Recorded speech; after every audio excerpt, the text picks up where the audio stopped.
दो मार्ग हैं, एक जाता है गलत की तरफ और एक जाता है सही की तरफ।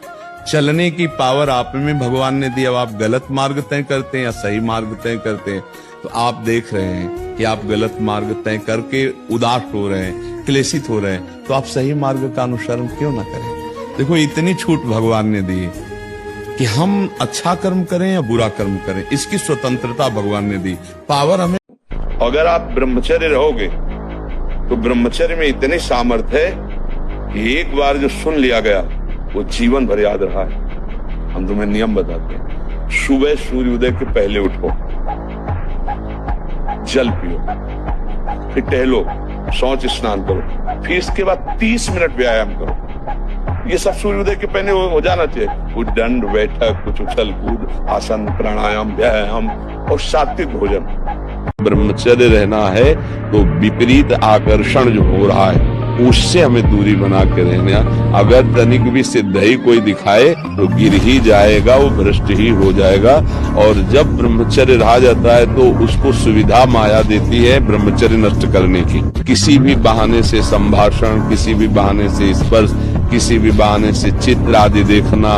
वो आजकल मोबाइल भी होते हैं, तो मोबाइल आदि में क्योंकि कामोत्तेजना जब चढ़ती तो वही विषय हमें अच्छा लगता है, तो उस विषय का किसी भी तरह से हम पोषण न होने दें। जब तक तुम्हारा काम पूरा न हो जाए ब्रह्मचर्य से रहो। झूठ मत बोलना, मदिरा मत पीना, मांस मत खाना, और नाकाम हो जाए तो हमें बताना कि भारी से भारी विपत्ति का नाश करके भगवान श्री कृष्ण का आश्रय उसे ऊंचे उठा देगा, इस जगत की धरा से उठा देगा।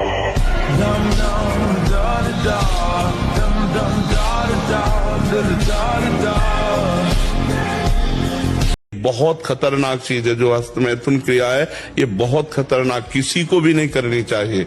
ये ब्रह्म शक्ति है, जीवनी शक्ति, इसको ऐसे नष्ट किया जाता है। एक मन अन्न पाने के बाद एक संतानोत्पत्ति की योग्यता पुरुष में आती है।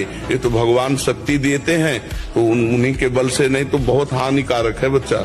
गृहस्थी में बस संतानोत्पत्ति के लिए आदेश है, व्यभिचार के लिए आदेश नहीं है। फिर तुम तो अभी बच्चा हो। गंदे आचरणों से बचो, पराई माता बहनों की तरफ गंदी दृष्टि करना, नशा करना, चोरी, हिंसा, पापाचार, ये सब हमारे मनुष्य जीवन के लिए बहुत घातक है। उनको छोड़ दो।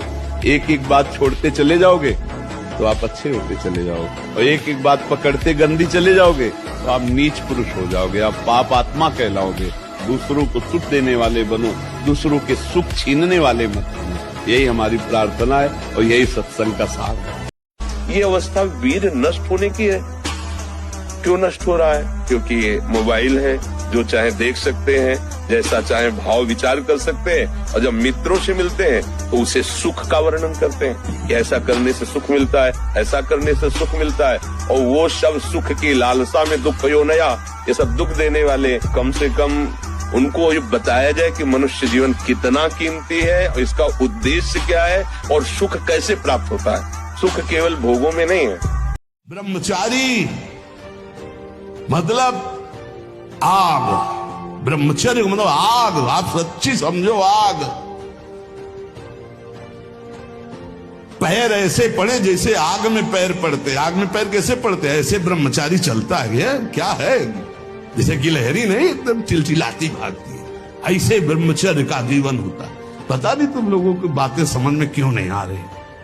हाँ, सच्ची बात कहते। ब्रह्मचर्य में खान पान वाली बात की नहीं कि रबड़ी रसगुल्ला हो तब चिकना, वो तो पेट चिकनाएगा, पेट चिकना मिलेगा एकदम। आप खुद इतने मजबूत बन जाओ कि दूसरों को संभाल सको, तुम्हें किसी के आगे रोना न पड़े। कि मन, वीर और प्राण तीनों का एक कनेक्शन है, एक ही कनेक्शन है।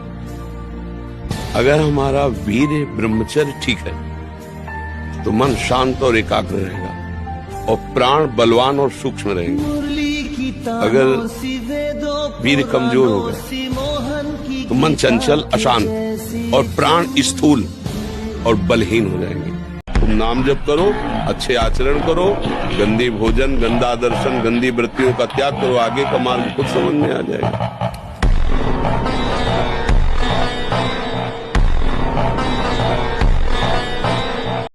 आज तक जो गलती हुई कोई आगे हम गलती नहीं होने देंगे। अगर फिर भी हो जाती है चूक से, तो फिर हम निश्चय ले कि आगे गलतियां फिर भी हो जाती है, फिर निश्चय ले, एक दिन हमारा निश्चय सफल हो जाएगा।